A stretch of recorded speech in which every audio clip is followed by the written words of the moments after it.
जातीय लाइब्रेरियान दिवस उपलक्षे doctor SR. Ranganath 134तम जन्मवार्षिक पालन स्थान सीएसआईआर आईएमटी भुवनेश्वर ठारे अगस्ट 10 तारिख दिन अनुष्ठित होइथिला। दिनटी आरंभ होइथिला भक्तिपूर्ण परिवेश रे दीप प्रज्वलन डॉक्टर एस.आर. रंगनाथ प्रति पुष्पांजलि द्वारा अनुष्ठित होइथिला। Doctor Satyaranjan Sahoo senior principal scientist CSIR IMT और ऑर्गेनाइजिंग सेक्रेटरी आईएमटी ओएलए 2025 उद्बोधन द्वारा दिनटीर मूड सेट करथिले। चिंतन नूतनता और बृहत पेशागत एकतार दिन अध्यक्ष अतिथि मानकर उद्बोधन डॉक्टर विभूतिभूषण साहू अध्यक्ष ओएलए लाइब्रेरी ज्ञान अभिगम लोकतंत्रीयता और समावेशी विकास रे भूमिका विषय उत्साहदायक भाषण देथिले। श्री अमर कुमार नायक बरचना विधायक डिजिटल शिक्षार प्रचार प्रशंसा करी ओडिशा रे लाइब्रेरी प्रतिष्ठा पाई विनियोग आवश्यकता को उपस्थापन करथिले। Shri Jiban Ballabh Jena principal Shailabala women's autonomous college library माध्यम रे महिला और छात्र छात्री सशक्तिकरण विषय आलोचना करथिले। ओडिशा लाइब्रेरी एकाडेमी दाबी ओएलए ओडिशार लाइब्रेरियन मानक अवस्था विषय अनेक तथ्य दे निम्नलिखित दाबी उठाइथिला। लाइब्रेरियन पे स्केल ओडिशा रे लाइब्रेरी आईन पाई पदक्षेप लाइब्रेरी उत्सव आयोजन लाइब्रेरियन मानक परिचय और स्वीकृति सरकार द्वारा श्री नायक एही दाबी मानकु समर्थन करी विधानसभा रे उठाइबे बोली अंगीकार थिले। किशोर चंद्र शतपथी डॉक्टर एस कानन डॉक्टर टी पवन कुमार माने ए विषय गभीर अंतर्दृष्टि देथिले। अंतिम अधिवेशन रे मुख्य अतिथि भावे सीएसआईआर आईएमटी रो मुख्य वैज्ञानिक डॉक्टर नवीन कुमार धड़ उपस्थित थिले। तांको सह उत्कल विश्वविद्यालय अवसरप्राप्त अध्यापक डॉक्टर बामन परिडा मध्य अनुष्ठान को गौरवमय करथिले। एही अधिवेशन रे अध्यक्षता करथिले ओडिशा लाइब्रेरी एकाडेमी रो उपाध्यक्ष डॉक्टर दीपक कुमार खंटिया, सेमिनार निर्देशक डॉक्टर डीपी सांधा और एकाडेमी रो संयुक्त सचिव डॉक्टर प्रज्ञान दास ताको अनुभूति एवं अनुभव अंशीदार करथिले। एही सम्मेलनी ओडिशा लाइब्रेरी एकाडेमिक लाइब्रेरी विज्ञान और डिजिटल अभिगम को उन्नत करिवार प्रतिबद्धता को पुनर्बार दृढ़ करथिला, जहा उपस्थित अतिथि मानकु प्रेरित और सजग करदेला। ए क्षेत्र रे आगामी परिवर्तनर अध्याय को नेतृत्व देबा पई सहायक हेबो। Doctor Kamal Lochan Jena librarian Odisha university of technology and research रो एठी आज हमर जो प्रोग्राम होचे ओडिशा लाइब्रेरी एकाडेमी रो एनुअल डे। एक्चुअली प्रोग्रामटा रंगनाथ बर्थडे 12 अगस्ट हवा कथा, किंतु जेहेतु आमर ए संस्थाटी ये एकाडेमीटा गठन हो विभिन्न प्रकार लाइब्रेरी मानक नहीं समस्त सुविधा आम 12 तारीख पाखापाखि आइदर प्रीवियस डे और पोस्ट डे रे आम एटा पालन करूँ, गोटे रविवार रे पालन करूँ, जो आमर ये लाइब्रेरियंस डेटा ए वर्ष 10 अगस्ट आम पालन करूँ। ये लाइब्रेरी एकाडेमी रे आमर एठी सब प्रकार लाइब्रेरियन मानकर समावेश होची। Academic library, public library, private संस्थार लाइब्रेरी समस्तंकर सहयोग रे ये प्रोग्रामटी होची। 2015 मसीह प्रथम ओडिशा लाइब्रेरी एकाडेमी गठन होता आरएमआरसी रे तार प्रथम प्रोग्राम होता एवं आम प्रति वर्ष एटा विभिन्न संस्थार साइक्लिकली जोटी सुविधा हुए आमर ये प्रोग्रामटी प्रति वर्ष होची। ये प्रोग्राम करिवार माने होची जे आमे सबु लाइब्रेरियन मान को गोटे मंच रे एकत्रित करी लाइब्रेरी केमता डेवलपमेंट हबो से बाबद रे आलोचना हुए।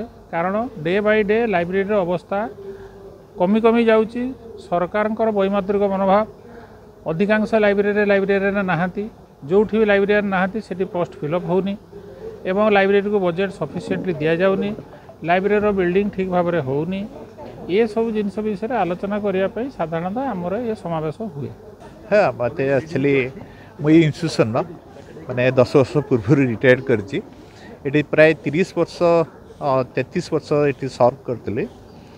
जनरली कौन मुझे 80 मसीह आरंभ करी आम लाइब्रेरी से लाइब्रेरी नाला। लाइब्रेरी आम टूल हिसाब से यूज करते मैंने अलरेडी लाइब्रेरी डेभलप होता।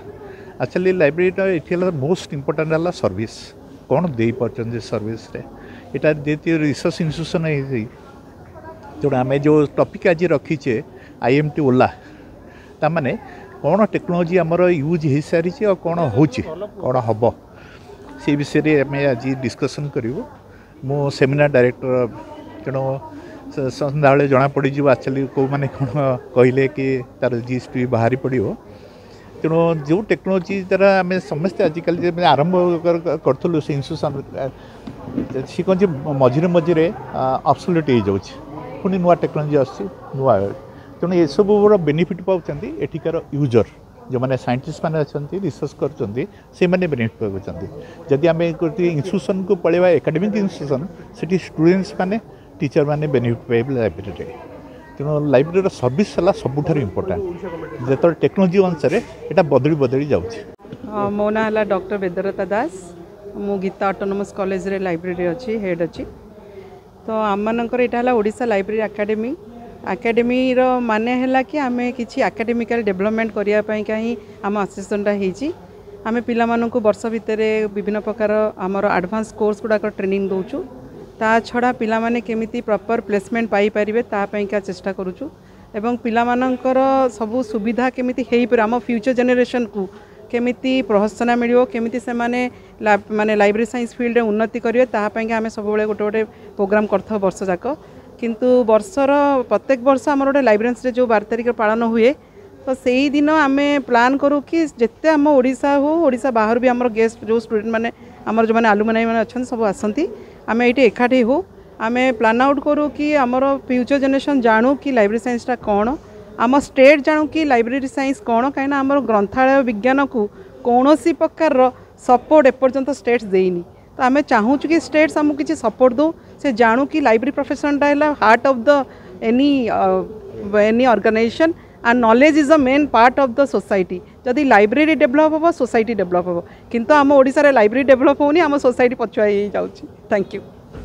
माइसेल ओडिया रे इंग्लिश ओडिया मु doctor Banambar Sahoo Odisha library academy former president and आज doctor Ranganathan father of library science रो 134तम जन्मदिवस यही उपलक्षे ओडिशा लाइब्रेरी एकेडमी एवं CSR IMMT ऑर्गेनाइज करछु गोटे नेशनल सेमिनार रे आज मुख्य अतिथि अच्छा आमर बर्चणार विधायक अमर नायक एंड आमर आर मुख्य उद्देश्य Odisha library academy library development in Odisha रे लाइब्रेरी साइंस एवं लाइब्रेरी साइंस एजुकेशन और लाइब्रेरियन डेवलपमेंट पाई आर उपस्थितिटा केते आवश्यक सेटा आम फील करिछु। आमर ओडिशा लाइब्रेरी एकेडमी 2015 मसीह RMRC रे कैंपस रु आरंभ होइतिला एवं यार 10 वर्षर आज आम पूर्ति पालन करुचु ता सते नेशनल लाइब्रेरी डेवलपमेंट प्रोग्राम पई आम शपथ नौचु। ओडिशा लाइब्रेरी एकेडमी वर्तमान ओडिशा गवर्नमेंट पाखरे रिप्रेजेंटेशन देइछि लाइब्रेरी लेजिस्लेशन जेहेतु हो सारी किंतु लाइब्रेरी रिक्रुटमेंट लाइब्रेरियन मानकर रिक्रुटमेंट एवं पाई चेष्टा किमिति करा जीवो सेति आम बद्ध परिकब आ गोटे साधारण कथा होची ओडिशा लाइब्रेरी साइंस ओडिशा रे library science education totally neglected कारण Utkal university is running with 0 staff in department of library information science कौन सी स्टाफ नहांती किंतु लाइब्रेरी साइंस डिपार्टमेंट अच्छे से ओनली कॉन्ट्रैक्चुअल 2 जन स्टाफ को लेकिन चली आम गवर्नमेंट पाखे ऑलरेडी आम लिखिकी देचु एवं रिक्वेस्ट करूँ तार केमती उन्नति हम आ सहित ओडिशा रे पब्लिक लाइब्रेरी एनाक्टमेंट होते भी लाइब्रेरियन पोस्ट बहुत फांका अच्छी पब्लिक लाइब्रेरी एनाक्टमेंट हेले तार किसी सुधा हो पारनी तार उपरे ध्यान देवा दरकार। भुवनेश्वर देवेंद्र पड़ा रिपोर्ट न्यूज प्लस ओडिया।